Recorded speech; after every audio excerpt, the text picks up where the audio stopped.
Hello and namaste. This is Neeraj here once again, and welcome back to my channel Financial Market Analysis Trees by Neeraj Shah. So in today's video, I would like to give you some update regarding the situation in Europe and in Russia, in the ongoing, that scenario, conflict scenario, and its impact on the stock market and oil and gas, and generally the commodity prices. So before starting this video, request all of you to please subscribe to my channel if you have not yet subscribed, and also if you like this video after watching till the end, you please put a like and share it with your maximum friends so that maximum people can benefit. And also a disclaimer before starting that all the views and opinions expressed in this video are based on certain data and analysis, and viewers are requested to do their own due diligence and research regarding investment decisions. As you know, this is just my views, and I am nowhere responsible for your decisions. Also, in case of any personalized investment or the business consultancy, it's on the chargeable basis, and you can contact me by email. My email details are given in the description box down below. So let's start. So I just wanted to give you a little update regarding this, what happened in the 1 week since the last video. As you know, the market, this Fed increased the interest rates because of the highest ever inflation and ongoing uncertainty. And also I think Bank of England also increased the interest rate. Oil prices are kind of that were stabilized, that there was a hope last week that there will be some kind of a negotiation happening between Ukraine and Russia regarding this ceasefire and the war, and it may come to some kind of an agreement.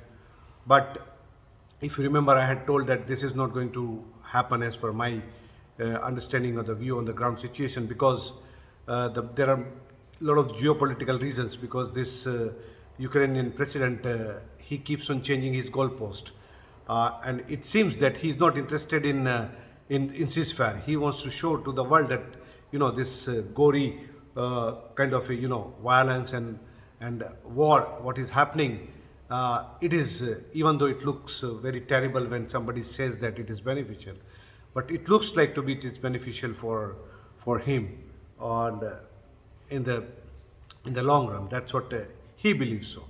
And also this is there is a kind of this visit by US President Biden to Europe this week, and there are a lot of this murmurs or the rumors regarding that there will be further more sanctions.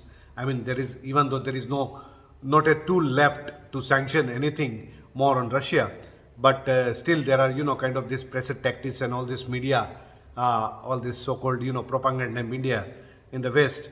It keeps on telling that there will be more sanctions to come, and there will be oil embargo even by EU, European Union. So let me clarify on my view on this. Is I firmly believe that whatever is happening, this Russia is still standing fit, and here that's the situation is normal, even though because of all the sanctions and shipping problems, logistics issues, things are not coming, payment issues. Maybe businessmen is feeling the hit, and many may have become a kind of bankrupt or huge losses. But that is a part and parcel of life. It can happen also without anything, and certain another uncertainty can come, because life is uncertain.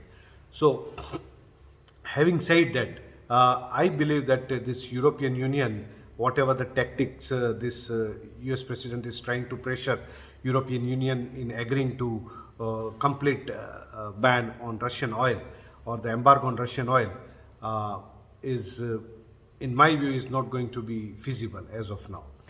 And I believe that there may be a lot of heated arguments in between the NATO members and European Union itself when this such kind of proposal comes, because USA doesn't lose anything per se economically also, because USA has its own oil and gas resources and is self-sufficient into that. And with this kind of rising prices, it directly doesn't impact USA, even though there is a huge hue and cry in USA also about the inflation because of the high energy prices, petrol prices. But it is still, it has got its own, and there it's not totally dependent on the Russian oil or on other oil. Whereas for European Union, it can be a big challenge.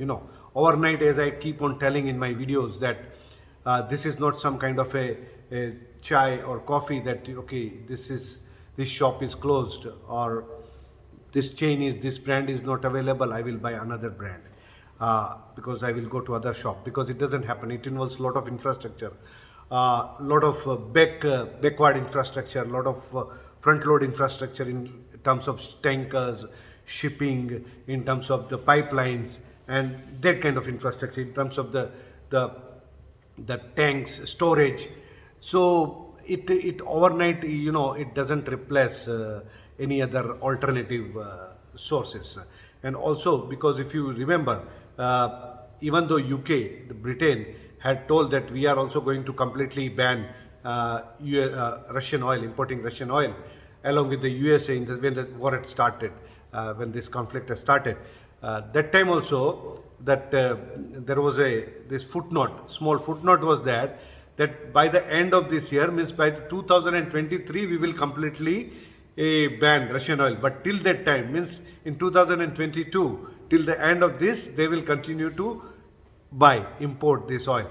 So all these talks of banning Russian oil and all these things, this is just a media stunt or just a political stunt which you will see, and overnight it's not going to happen. So even if it is it will be a footnote, will be some kind of a what do you call, that condition will be there, that over a period of next 1 or 2 years we will definitely try to find alternative oil and we will completely ban. So overnight it's nothing is going to happen. So these are all these headlines which creates sensation, and I can tell you without naming here, except for the McDonald's, all these American brands, they are working, like KFC, Burger King, because I keep on going. Yesterday I had gone, and in fact they are very happy that McDonald's temporarily closed. Temporarily, or I don't know, permanently, because all their customers are flocking to these KFCs and McDonald's. So all the other businesses, in the rival businesses, they are all very happy. If one brand is going, another is there, we will continue. Even there is a talk, which I know, there is discussion going on between the Russian government and one very big fast food chain, like McDonald's of USA. I don't remember the name, but they are already talking about that if McDonald's doesn't come back, there has been a new law where the Russian government, all these foreign companies who just abandon their premises and they just declare they are going, so if they don't come back within certain period of time, then that property and everything, that company can be confiscated by the court, and under the court, then they can be auctioned and given to anybody into the bid auction, and anybody can bid that and take over that premises and the franchisee. So this is what this is what it is going to happen in case of McDonald's if it doesn't come back. Okay, so this is Turkish chain is already waiting. It's a big market, Russia is a huge market. I know many of these German companies, though not directly B2C brands, but it is B2B, most of these factories.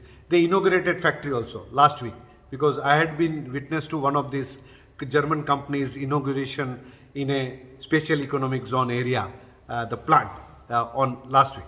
So all these talks of, people or at least businessmen understand that this is not going to be a very, and you can't just overnight go away, because politicians can declare many things. It doesn't matter to them, because at the end of the day, it is the businessmen, that the individuals whose money is invested and who is going to incur the losses, not the government of any country. So even now in Europe, already there is a 2 euro per liter of benzene, means petrol has become 2 euro. So many of these poorer countries in Europe, like Spain, Italy, Portugal, Poland, these are the countries which are feeling the real heat of this inflation and high petrol prices, because everything becomes high.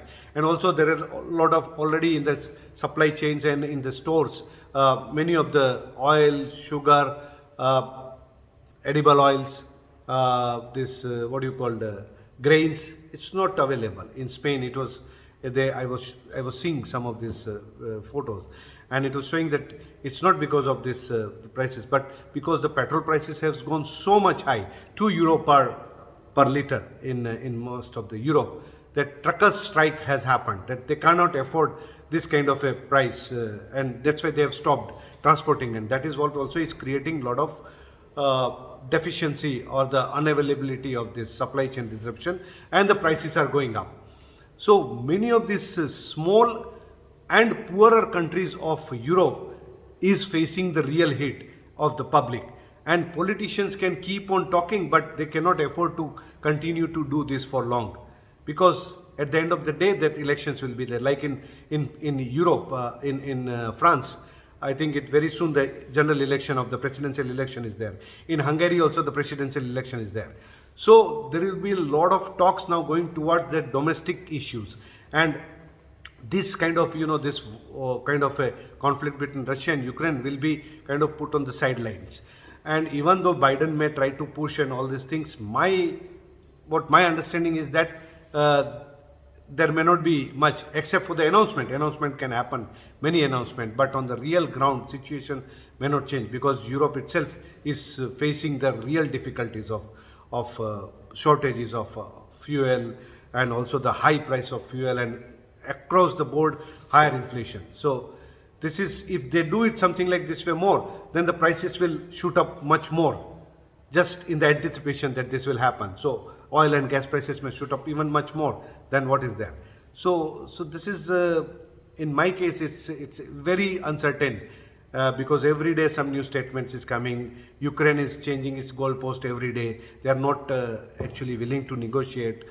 So it looks like that this war will prolong, and which I had 3 weeks before, when I had come out with a video saying that the prolonged this conflict between Ukraine and Russia is going to play havoc with the world economy, and everyone will suffer, irrespective of whichever it's, in terms of, and it was already 2 years of COVID, and now this, it's going to be depressing very much for the economy and globally. So that is what I just wanted to share from my side, that this is the scenario. Uncertainty continues to be there, and so don't jump into anything to buy except for the physical assets, as I told you, this kind of metals and oil and gas and those kind of related stocks, or related you can say commodities.